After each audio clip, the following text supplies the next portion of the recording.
L'orgueil matériel. Je me suis enrichi. Je suis riche, je n'ai besoin de rien. Je ne suis pas contre la prospérité, mais je suis contre un message de prospérité mal prêché. La prédication du message de la prospérité a amené une sécheresse spirituelle dans l'église américaine. Au point où aujourd'hui, c'est difficile même de prendre certains d'entre eux, leur dire, viens prêcher en Afrique, il va te coûter 100 000 $. Alors que lui s'est converti gratuitement. Il faut que tu vires dans son compte en banque 100 000 $ pour qu'il vienne donner une prédication. C'est de l'escroquerie. Tu auras une voiture, tu auras une maison. Oui, cela est important, mais cela n'est pas basique. La Bible dit, cherchez premièrement le royaume des cieux et sa justice, et le reste vous sera donné par-dessus. Et vous devez savoir ceci dans la vie. Il y a le temps pour patienter, il y a le temps pour souffrir. La vie chrétienne est une formation.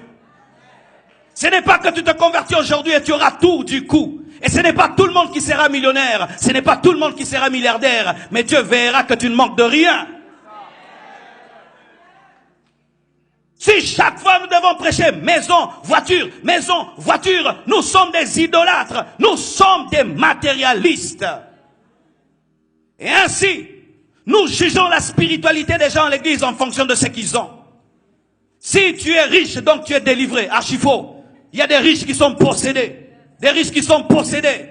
Et si tu es pauvre, tu es maudit. Mes frères et sœurs, je vous dis, les apôtres n'étaient pas riches, mais c'était des hommes remplis du Saint-Esprit.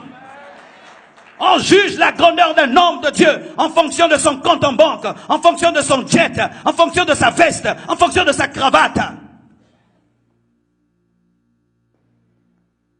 Vous aurez, on vous prêche les poches au lieu de vous prêcher les cœurs.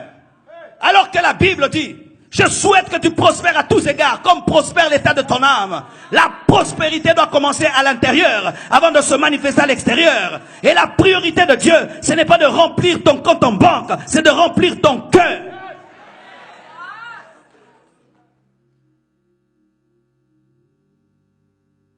Les chairs sont en diamant, les chairs sont en or. La moquette a coûté 100 000 $. Tout ça c'est bien, mais ce n'est pas ça l'essentiel, car aucun temple ne sera enlevé. Nous devons plus bâtir vos vies que bâtir des temples. Les temples sont importants pour nous protéger du froid, nous protéger de la pluie, mais ce n'est pas ça qui sera enlevé. Ce sont des hommes et des femmes remplis de l'esprit, convertis, changés, qui seront enlevés. Le message de la prospérité, mal prêché, prêché comme étant la chose prioritaire à enlever la soif de Dieu. Et ainsi un nouveau converti, il vient à peine de se convertir. Au lieu que vous lui donnez la soif de la parole, de la prière, tu commences à dire, tu dois avoir l'argent, tu dois avoir l'argent, tu dois te marier, tu dois voyager dans le monde entier, tu dois. Du coup, au lieu d'avoir la soif du lait, il a la soif du whisky.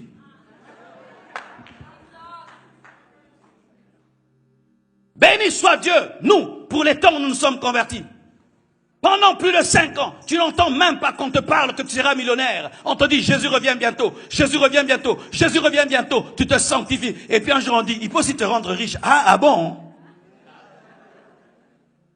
Mais aujourd'hui, à peine converti, qui va m'épouser? Est-ce qu'un bébé pense au mariage? À peine converti, Dieu donne-moi une voiture. Est-ce qu'un bébé pense conduire une voiture?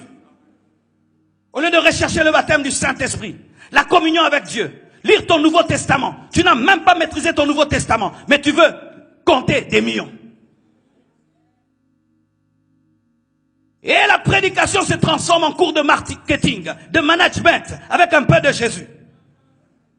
Et les prédicateurs deviennent des marketeurs, au point où, sans même l'onction du Saint-Esprit, on peut prêcher ce qu'ils prêchent. Comment fonder ton entreprise? Comment bâtir ton entreprise? Oui, c'est bien, mais comment apprendre ça à l'université? Bien-aimés frères et sœurs, dans un pays aussi capitaliste, il y a le piège de ne prêcher que la prospérité. Et quand j'entends un homme de Dieu comme le pasteur Samuel, qui est ici aux États-Unis, et qui prêche ce qu'il prêche, ah, quel courage! Quel courage! Quand on regarde votre nation, les buildings sont grands, les voitures sont grosses, tout est gros, tout est grand, tout est gros. Les pizzas grands, tout est grand, tout est gros, gros. Les verres grands, tout est gros, tout est grand. Les voitures, les maisons, tout est grand, tout est gros, tout est grand. Et si tu peux pas avoir une petite voiture, si tu as une petite voiture, oh non, Dieu ne m'a pas béni, Dieu m'a pas béni. Il faut aussi une grande voiture, une grande maison, une grande. Le matériel ne remplira jamais ton cœur. L'homme le plus heureux du monde n'est pas l'homme le plus riche du monde. Je répète, l'homme le plus heureux du monde n'est pas l'homme le plus riche du monde. Qu'on ne vous trompe pas. Si tu ne trouves pas le bonheur en Christ, l'argent ne te donnera pas le bonheur. Ce n'est pas que je suis contre la richesse. J'ai besoin d'argent pour être une source de bénédiction. J'ai besoin d'argent pour servir Dieu. Mais l'argent n'est pas mon maître. Je ne pense pas à l'argent le matin. Je pense à Jésus le matin. Mais aujourd'hui, les chrétiens pensent à l'argent dès le matin.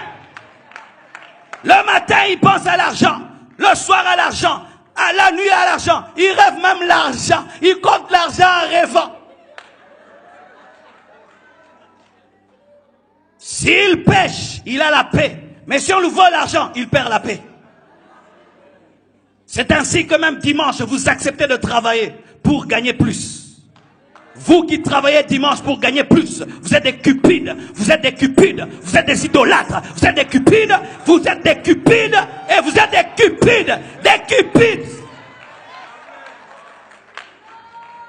Et vous manquez la foi.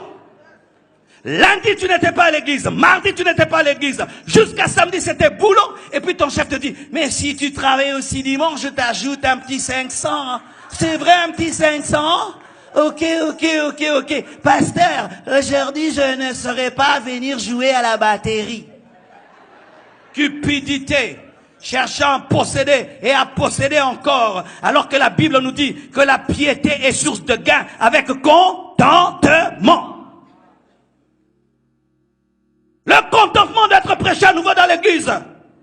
C'est un message de la Bible. Se contenter. Se contenter.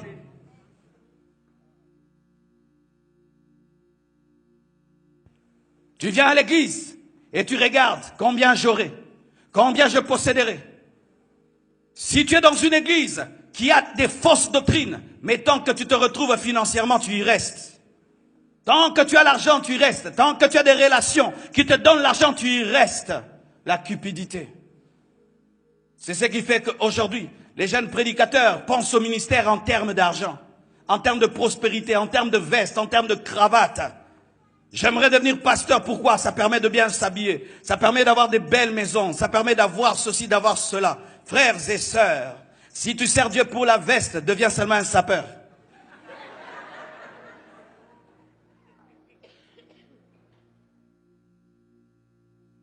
Je ne suis pas contre la bénédiction, je ne suis pas contre la richesse, je ne suis même pas contre la prospérité, mais toute chose doit être mise à sa place. Quand ce que Dieu donne est mis avant Dieu, c'est une idole. Car lorsque tu aimes Isaac, plus que le Dieu d'Isaac, tu tombes dans l'idolâtrie. Lorsque nous prêchons les maisons, plus que l'enlèvement, c'est de l'idolâtrie. Lorsque nous prêchons les choses de ce monde, plus que le ciel, c'est de l'idolâtrie. Et c'est un évangile renversé. Et regardez ce que ça a engendré. Quel genre de chrétiens ça a engendré? Des chrétiens superficiels. Ils sont beaux, mais ils sont impurs. Ils sentent bon, mais ils sont impurs. Ils sentent le Gucci, mais ils sentent l'impudicité. Ils sont habillés à la mode, mais ils n'ont pas de révélation. Ils gardent des belles voitures dehors, c'est tout, mais ils n'ont rien dans le cœur. Non que je fais l'apologie de la pauvreté et qu'il faut être pauvre. Non, tu dois nourrir ta maison, tu dois payer les factures, mais tu dois d'abord chercher Dieu, d'abord, et le reste te sera donné par-dessus. Cherche Dieu d'abord. Travaille, mais que l'argent ne devienne pas ton Dieu, ne devienne pas ton maître, mais soit ton serviteur. Et tu es capable de t'enrichir, afin que tu deviennes une source de bénédiction pour plusieurs.